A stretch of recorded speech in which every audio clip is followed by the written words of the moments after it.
Assalamualaikum warahmatullahi wabarakatuh. Perkenalkan, nama saya Muhammad Dafal Fareza dengan NPM 230616513. Di sini saya akan membuat video rangkuman dari video yang sudah saya lihat, yang berjudul After Watching This, Your Brain Will Not Be the Same, yang dibawakan oleh Dr. Lara Boyd, seorang peneliti otak dari University of British Columbia. Di sini Dr. Boyd menjelaskan bahwa otak manusia itu bersifat neuroplastis, artinya otak kita bisa berubah dan beradaptasi sepanjang hidup setiap kali kita belajar atau berlatih sesuatu. Dulu kita mengira otak berhenti berkembang setelah masa kanak-kanak, tapi ternyata tidak. Otak justru terus membentuk koneksi baru berdasarkan pengalaman kita. Ada 3 cara otak dapat berubah, seperti kimia, terjadi cepat, melibatkan peningkatan sinyal antar neuron, mendukung memori jangka pendek. Lalu ada struktur, yaitu perubahan koneksi fisik antar neuron yang mendukung memori jangka panjang. Lalu yang terakhir ada fungsi, bagian otak menjadi lebih mudah aktif saat digunakan, membentuk jaringan kerja baru yang lebih efisien. Ketiga mekanisme ini bekerja bersama-sama untuk mendukung proses belajar.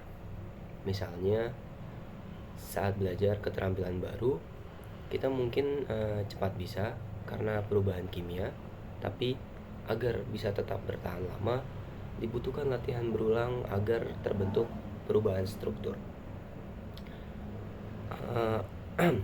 Aplikasi dalam rehabilitasi stroke. Dr. Boyd meneliti bagaimana neuroplastisitas membantu pemulihan pasien stroke. Meskipun semakin banyak pasien yang bertahan, banyak yang tetap mengalami disabilitas karena rehabilitasi otak membutuhkan latihan dalam dosis besar dan konsisten juga tentunya. Yang menarik, setiap orang memiliki pola neuroplastisitas yang berbeda, sehingga terapi harus dipersonalisasi dan tidak bisa satu metode untuk semua.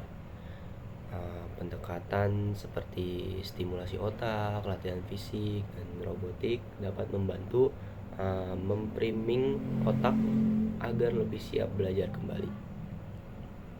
Lalu ada 2 pesan besar dari Dr. Boyd, seperti perilaku adalah penggerak utama perubahan pada otak.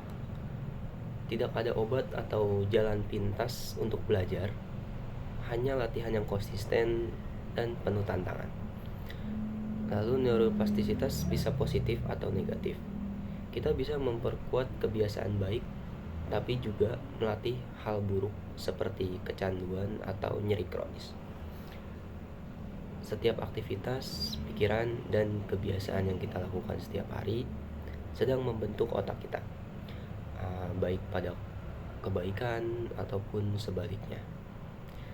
Nah, mungkin kesimpulan setelah menonton video ini, kita belajar bahwa otak manusia selalu berubah, dan perubahan itu tergantung pada apa yang kita lakukan dan kita pelajari.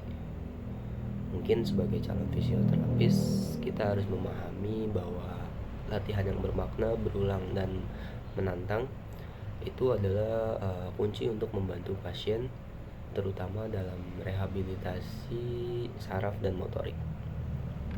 Jadi seperti kata Dr. Lara Boyd, everything you do, everything you learn, change your brain. So go out and build the brain you want. Mungkin hanya itu saja yang bisa saya sampaikan pada video rangkuman kali ini. Kurang lebihnya mohon maaf. Wassalamualaikum warahmatullahi wabarakatuh.